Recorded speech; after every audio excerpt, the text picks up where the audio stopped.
So can you talk a little bit in terms of what you kind of see when you have, I guess, wolf in sheep's clothing, coming and vying for these additional opportunities that these designations provide?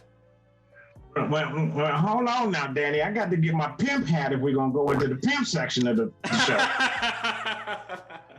I mean, and I do that tongue in cheek, but there is a mature industry that has grown up around the federal contracting space, exploiting small businesses since time immemorial, right? They've been exploiting minority businesses, they've been exploiting women-owned businesses, and they've been trying to exploit the disabled veteran business. And that's a good news, bad news story, right? The good news is the reason that they're out there exploiting these businesses is for the same reason Jesse James robbed banks, because there's money in it. And there's a significant amount of money in it, or they wouldn't be playing this game for this long period of time, right? The challenge in it is that if you haven't studied yourself or proven you don't know your rights, right, you're giving away, right, some of your family's generational wealth for crumbs, right, as opposed to the crust of bread that you are supposed to own and have.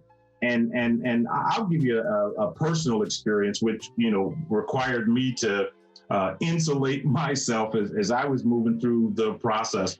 But I was going through the effort of trying to identify joint venture partners that I could work with that could take advantage of my veteran status.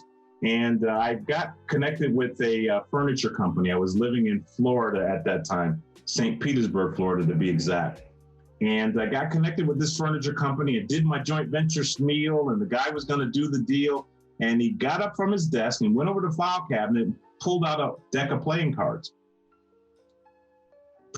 Take all of the face cards out of the deck and put the deck on the table and laid it out and said, pick a card. And I said, well, what am I going to do with that?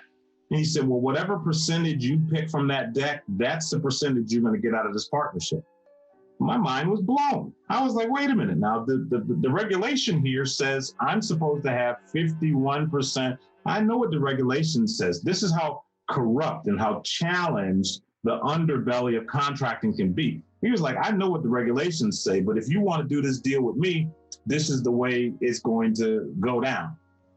So I went back and sat down with my lawyer in Florida, Howard Ross from Battaglia and Ross. I'm gonna shout them out because they deserve it.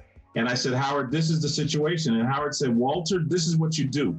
You put a phase one process in place. You go in, entice them to the government space, and you give them a phase one agreement that says they have to give you a check for $25,000 in order to partner with you. And that $25,000 is refundable from the successful performance of the joint venture you guys are contemplating. If they are serious, guess what? They're going to stick and you guys are going to go make some money. If they're opportunists, right, they're going to go pound sand, right? They're going to go down the road. And so we instituted that within the disabled veteran joint venture or relationship building system. And we've got veterans out there that, have put a couple $100,000 in the bank before they've even done their first contract. The long story short is that exploitation and opportunism runs rampant in the federal space. And you have to caveat emptor, right? You have to beware. You have to know your rights and regulations, or people are going to take your nickels. Man, that's deep. Just listening to you talk about that, that's really deep in regards to how someone can have that type of gall to just say, pick a card, and that's the percentage you get. So, and there's just corruption everywhere on that front. And, you're here to help people. Well, Lawrence, the thing, and it's Lawrence, correct? Yep. The thing that we have to recognize is when we start talking about and playing in these arenas for real, we're talking about tens, hundreds, billions of dollars, right? Tens of millions, hundreds of millions, billions of dollars. Ask yourself the question, what would you do to protect your $10 million contract if you were the incumbent on it, right?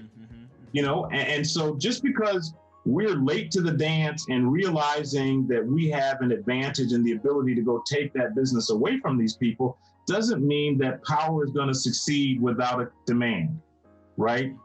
So, a lot of us have been exploited because we don't know what we don't know, right? We don't know the difference between wealth and riches, right? So we walk into a situation and someone slides us a check with a name, signature, and no amount filled in, and we write $1 million on the check.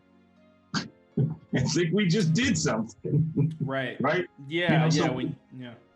We have to learn how to play and interface in these high net worth, these high wealth arenas. And my job, the contribution that I'm making to the equation is I'm showing our people the pathway to creating generational wealth.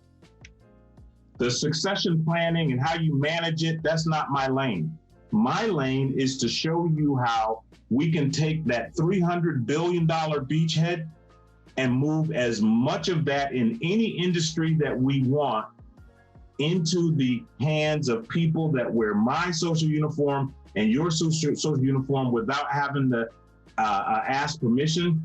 And then the most important and most, what I think sexiest part of this is you, the people that are within the sound of my voice, can use those contract captures to become jobs creating agents in your own community.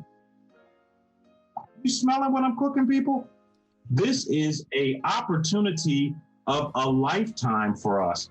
And anyone that would suggest to you that you should consider something else, you should have them go get their head examined. $300 billion, inelastic demand, you have a competitive advantage, and all you need to do is learn the know-how. And I'm saying this with aggression because I had to do this with the disabled veteran business community. I know I'm gonna have to do it with our community. And I think Will Smith said it best recently in a video podcast I saw him deliver, where he said, he was walking down the street and some young man yelled to him, "Will I do anything to be a star like you?" And he said he remembered thinking to himself, that's not true, right? Because when I'm up at night, studying my roles and things like that, you out at the club getting your groove on, right? So in point of fact, I'm telling everyone within the sound of my voice that gravy train that you've been praying for